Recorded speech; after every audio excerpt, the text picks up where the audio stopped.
Support comes from Mosby Building Arts, on a mission to create remodeling experiences worthy of 5-star online reviews. See the difference at callmosby.com. This is St. Louis on the Air from St. Louis Public Radio.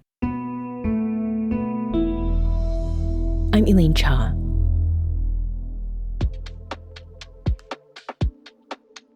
The radioactive legacy of the U.S.'s Manhattan Project has affected the St. Louis region for more than 50 years. The impact of the atomic waste dumped here wasn't as immediate as a nuclear bomb going off. Instead, the damage showed up in the bodies of people who lived near places like Coldwater Creek and the West Lake landfill. That harm took the form of cancer and other illnesses, and it's taken decades for residents to convince the federal government to do something about it. Last summer, the government finally acted by expanding RECA, the Radiation Exposure Compensation Act. The expansion of RECA affects people in 21 zip codes in the St. Louis area. To get that compensation, they must offer proof of residency and of their illnesses. The program is picking up steam. Since the summer, the federal government has reported paying out more than $63 million to more than 1,300 people here in Missouri and parts of Kentucky and Tennessee. For an update on RECA and the effort to get compensation for people who are sickened by radioactive waste, I'm joined by Dawn Chapman, the co-founder of the advocacy group Just Moms STL. Dawn, welcome back to the show. Thank you, Elaine. So since Just Moms, or since July, Just Moms, got great news, but it had been working for more than a decade on this issue, including the expansion of RECA. And in July, people were just starting to apply for this program. So it's been about 8 months now. Since then, about 11,000 people have applied and 1,300 have been approved. Dawn, what has stood out to you in watching this process and how people are approaching it? So I think overnight, what people thought was more like an urban legend with the region, with their exposure, became true. It became real to them, and I think we saw an immediate influx of people that wanted to understand the program, wanted to know how to sign up, wanted to understand if they needed a lawyer. There's a lot of confusion, and I think, one of our colleagues, Danielle with St. Louis County, describes it as all of us having to build the plane while flying it. That is still very accurate. We had to immediately run and lay the infrastructure for where people could go to get records to even be able to apply for this program. So it's been a sprint. We have been running as hard as we can, as fast as we can since then, and we're pleased at the numbers, but it is exhausting. Mm-hmm. So seeing the amount of money awarded go up, it's at almost $64 million now. Has that given you some of the energy that you need to do all this work? It has, but it also validates the exhaustion and the energy that we've spent. It lets us know that we're doing a good job, that we're gathering people, and that people are able to navigate this program. It's also helping us when people come to apply to be able to show them that people have received compensation. So this is a real program that people can apply, and it does pay out if they meet the qualifications. You have to remember these people are very sick, and they have been through extreme heartbreak. They've lost a lot of loved ones, and so for them to go through the effort of collecting these documents, they have to know that this is real, and that if they go through the effort, this is what will happen on the other side if they can prove. What is it that you've been hearing from folks who have been approved for this compensation? So I think those are some of our favorite messages, and just the different ways that $50,000 for those who are currently ill makes just a massive impact on their life. They're able to pay off medical bills. They're able to afford different types of treatments that can extend their life that were not completely covered by insurance. They're able to purchase vehicles to get to treatments. They're able to, some for the first time, a husband and wife were able to purchase their first condo. They own a condo. And so, for her, we don't know what the future carries for our illness, but we know that we will not be homeless. For those who are denied, what is the process there? What happens for those who get a no the first time? So nobody's getting a no. What they're getting is a we need more information. They're getting a we need you to provide more residency, or we need you to provide better medical records, that sort of thing. But there will eventually be denials, and we're waiting to see what those denials will look like. Now, there is help available for people who are struggling to get their RECA applications in order, and that includes the St. Louis County Library. And to tell us more about that, we're joined by Brent Trout. He is the manager of the library's History and Genealogy Department. Brent, welcome to the show. Hello there. So, people with RECA cases, why are they coming to you, the genealogy expert, for help? This is kind of a twist of fate. As we talked about, this program was really, all of a sudden it was announced it was going to happen, and it happened. I had a meeting notice on my calendar to talk about RECA, and I said, oh, yeah, I know about that. And then all of a sudden, the meeting never took place because the program was already announced, and we had about 48 hours at the St. Louis County Library to figure out how we could help people, because that's what we do at the St. Louis County Library. And so the way that we help people, so I manage one of the largest history and genealogy departments in the country, so many people don't realize that. And traditionally, we help you find the most important thing, family. And so that is finding your ancestors. It could be your grandparents. It could be your parents if you don't know them. So to be able, we transfer those skills to be able to help you figure out where you used to live and to show documentation of that, and where your parents, because that's who you can claim. You can claim yourself. You can claim your parents. So we're able to do that, and so we transfer those skills. So in an amazing way, we used to do this for a hobby, because genealogy is a hobby. It's not something that's required to live. It's something fun. Now we're actually helping people put money in their pockets, and also holding the government accountable. So they're coming to us because we have expertise and we have sources like city directories. We have access to different records throughout the St. Louis area and time. And not only that, like, one thing about being a librarians, we may not have the answer for you, but we have the referral to know where to get the answer for you. So we collect all this information so that, hey, where do I get a birth certificate? Well, where are you looking for a birth certificate? You go here. And we're just a collection of helpful resources, and we're also a community gathering point. So the St. Louis County Library has 20 branches throughout St. Louis County. So you can go to a branch and get help with this. It may not be immediate, but they will connect you to where you can get help, be it with my department, be it with the county. So that's the natural, the county library is the natural place to go to get help for anything. Dawn, you're nodding.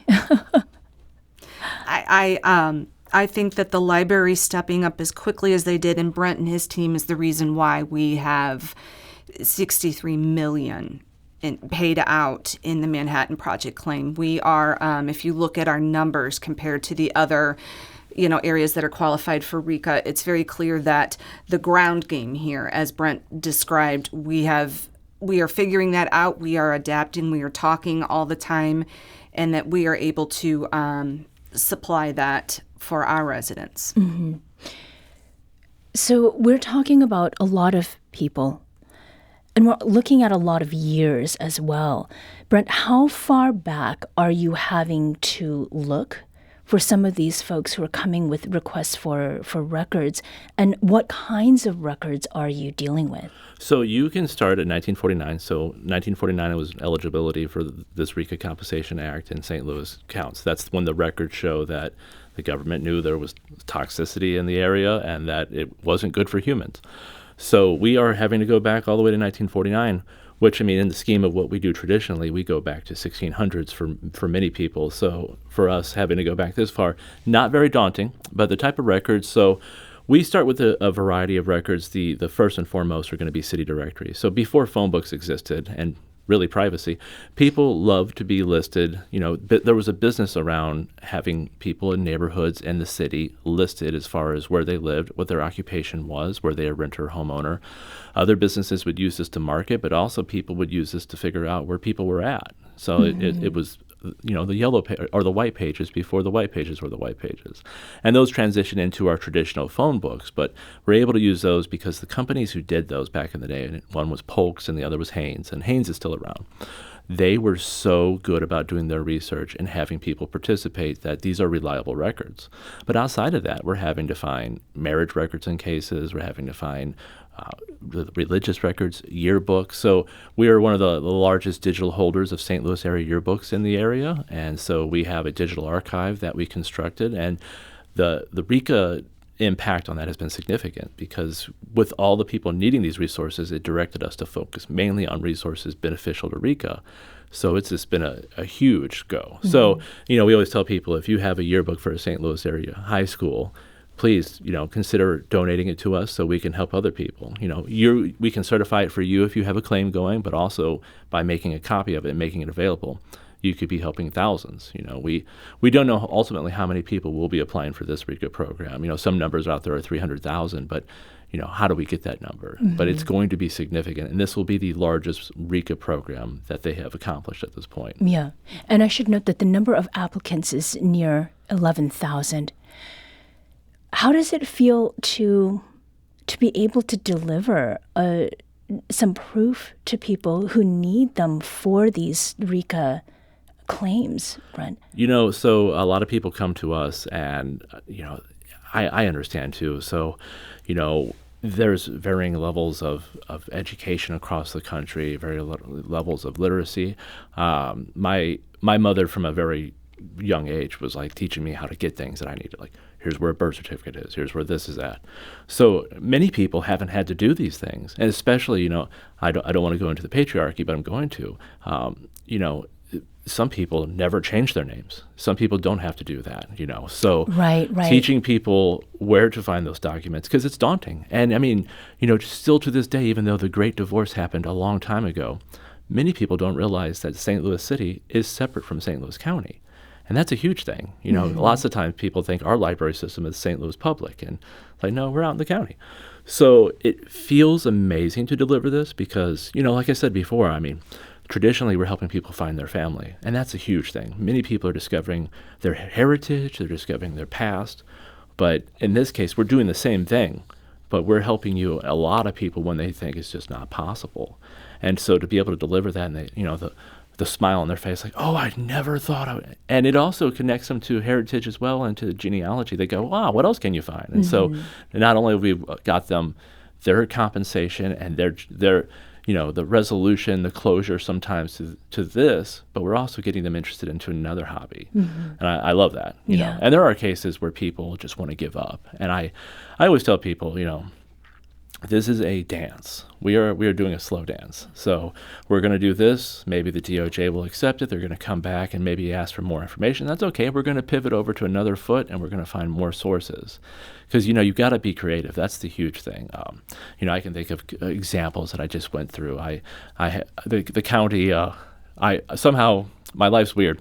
I became the emergency RECA guy. So Danielle from the county sent me something the other day, and she's like, Brent, we just can't find something for this person, and you're our only hope. And I'm like, Obi-Wan Kenobi, I am. Let's do this.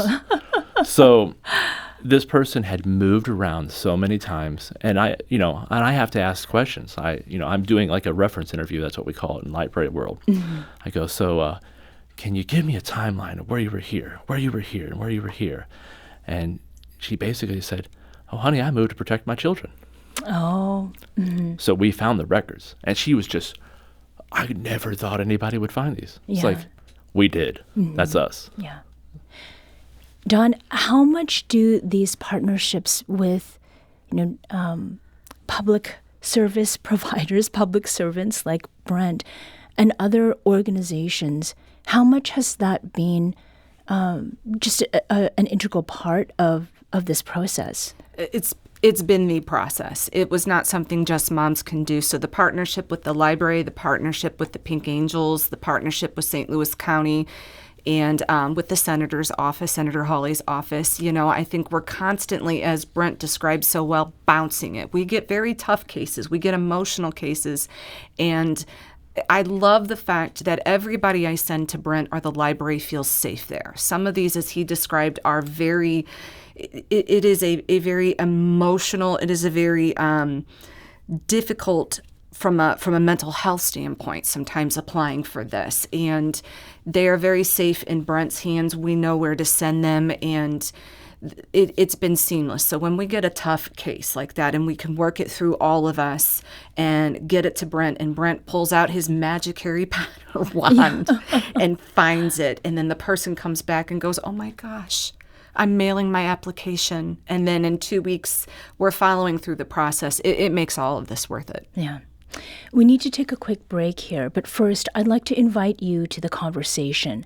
We want to hear your experience with RECA and the impact of radiation in this region. Give us a call at 314-382-8255. That's 314-382-TALK. You can also email us at talk@stlpr.org. We'll be back shortly to continue this conversation. This is St. Louis on the Air on St. Louis Public Radio.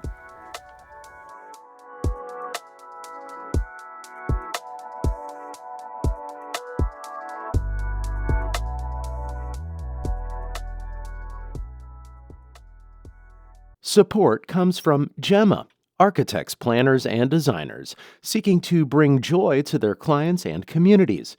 Details at JEMASTL.com. Welcome back. We're talking today about a program of the federal government to compensate thousands of people in the St. Louis region who've been diagnosed with radiation-related sicknesses. The Radiation Exposure Compensation Act, or RECA, has already paid out more than $63 million. Our guests today are Dawn Chapman. She's the co-founder of Just Moms STL, and Brent Trout. He manages the History and Genealogy Department for the St. Louis County Library. We have someone calling from O'Fallon, Missouri, and that is Jerry. Jerry, welcome to the show. Thank you very much. I want to start with a shout out to the people at the county library.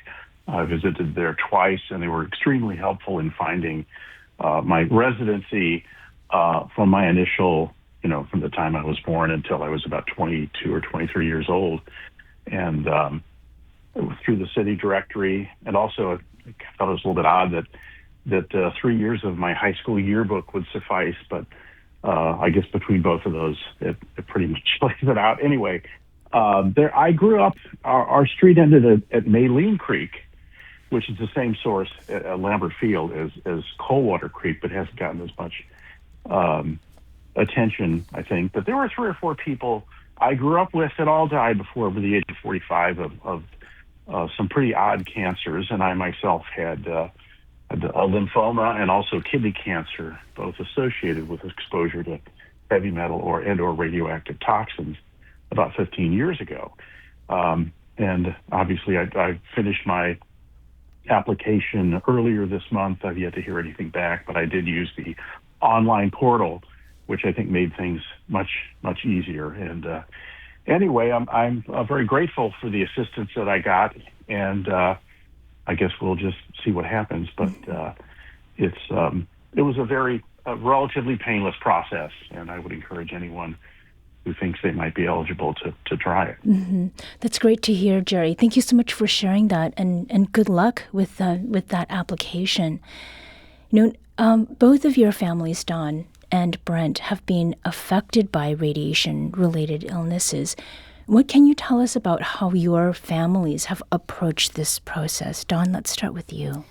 So I'm going to be very honest. It has been difficult for my family because although I have a sick husband and a sick son, their illnesses do not qualify. And I knew that going in. There was a time where my son's illness looked like it could have been added, but it ended up being stripped out. But he was extremely sick when I was in D.C. multiple times trying to get this. And so it was very difficult to push for a program that didn't help my family, but also have a kid that needed me, and it took me away from my child. However, I will say, in talking with them and in my own opinion, this has redefined, I think, the word justice. I get my justice. My family gets their justice from this caller calling in and seeing him get his, And I think, I am, for what the government did to my family, they are being held accountable for what they did to other families. And that is how, vicariously through that, every application, seeing this number rise, this is how the Chapman family is getting their justice. Mm-hmm. Brent, how about you? Oh, so my aunt, she developed cancer. She lived in the area, worked in the area. My grandmother died from multiple cancers. So for us, it's, when this happened, we did a wait and see. I have been helping thousands of people. My department has been helping thousands of people, but we weren't in a rush to do this. We wanted to see how it all played out, and it was hard to go personal about it. So it's been it's closure. I say it's hard to say it's money. I mean, it's great. It doesn't change anything, but it's closure and it's justice. That's what I say there. Mm-hmm. There is a good bit of misinformation that is out there. So with the good, there is also the not so good. And people not having the right information is an issue. How have you all been dealing with that at Just Moms STL? So by working very closely with Brent in the library, with St. Louis County, with the Pink Angels, with Senator Hawley's office, and trying to create the ability when we see misinformation to chase it down. We're using Facebook, we're using social media to correct things, but those are actually also sources of misinformation. And so it's a catch-20. I think because this is so emotional and because misinformation is emotionally dangerous because it can get people's hopes up that they qualify when they do not. And we do not want to see that, So it's more than just a barrier for people getting access and being able to apply. It can harm them emotionally. And so we're taking it very serious. We're doing what we can. And that's why we're here, Elaine. Anytime we're given the opportunity to come on to a show like this and give facts and straightening out, we're going to take it. Mm-hmm. One of the facts is that there's a deadline for RECA. That's December 31st, 2027. And Brent, you'd mentioned, getting some of this information, you need to think of it as a slow dance. But there is a clock on this. What happens, Dawn, December 31st, 2027? So at the end of that date, no more applications will be allowed to be submitted, and they will just continue for the next year fulfilling those and going and working on them and seeing if they can approve them. And so for us, you bring up a really good point, which is we are all struggling right now and trying to make this program as effective as possible, but we also, our organization is thinking long-term, how do we keep RECA around? Can we reauthorize this program before then? Because as the numbers are showing you, in less than 6 months, St. Louis, this entire Missouri region, we need this program and we need it to stay around. What is your sense of whether that is possible? I mean, is there something that you've been hearing from either Senator Josh Hawley directly or from his office? So the first thing is to even make it possible was for us to run and do what we did, which is get these numbers in Missouri climbing as quickly as we can to show that this program can save lives, that it works. But, I think for the listeners, I don't know about you, but every time I turn on the TV, there's something else going on as far as Congress and the Senate goes. This is going to be a big task to reauthorize this program. It's going to be difficult, and we are already brainstorming ways, but really that's going to mean our organization has got to fundraise, and we're going to have to go back to D.C. and do more educating on what's happening here. Mm-hmm. We have Harvey, who is calling from Chesterfield. Harvey, welcome to the show. Thank you. Hi, Dawn. It's been a while. Hi, Harvey. Hey, I'm calling in first off the work that you've done, and the world needs to know what you guys have done. It's not just Dawn, but Dawn's been key. What a group of citizens can accomplish, who are really passionate about something, is just amazing. I've had the honor of working with these folks for a number of years on this issue, and I've never seen anything as, I don't know how to say this. It's exercised our form of government. It's showing that our government can respond when we figure out how to get things done, how it works. Civics education, I think, in this country needs to increase a lot so that folks understand there are ways to make our society better within the system. And once again, Dawn and all the citizen researchers, none of this could have been done without the whole team. There's so many people who contributed along the years. But thank you for all your work, and that's my comment. Mm-hmm. Harvey, thank you. It's great to have that note, about people power, and how, Just Moms STL and others who've supported, Brent, what you are doing, that this is all, this is part and parcel, in making sure that people do not only receive compensation, but as you've said, justice for what either they themselves have been going through or what their forebears have had to deal with. Dawn, last month, the U.S. Army Corps of Engineers demolished 6 homes in Florissant, and that was to clean up soil contaminated with radioactive waste.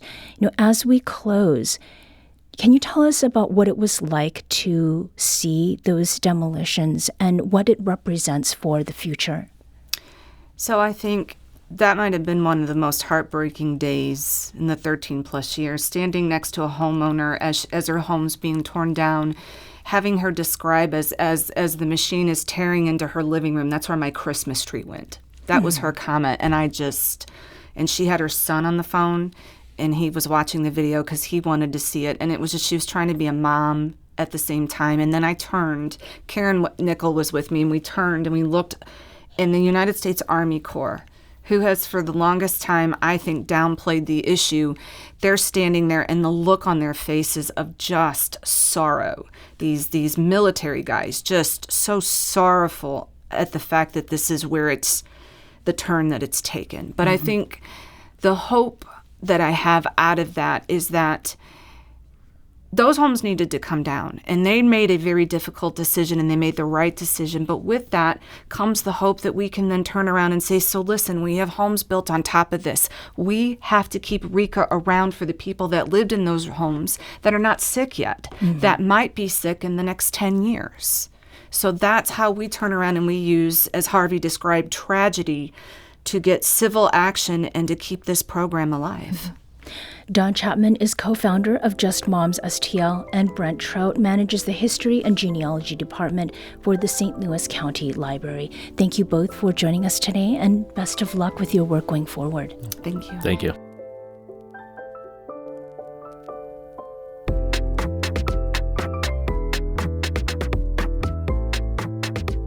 This episode was produced by Danny Wissentowski. Audio engineering and podcast design by Aaron Dorr. Our executive producer is Alex Hoyer. St. Louis on the Air is a production of St. Louis Public Radio. Understanding starts here. Do you find yourself regularly listening to episodes of St. Louis on the Air? Suggest us to a friend you think might enjoy our conversations, and leave us a review and rating on Apple Podcasts on the App Store. It's the simplest way to help people discover our show. Thank you. St. Louis Public Radio is a member-supported service of the University of Missouri St. Louis.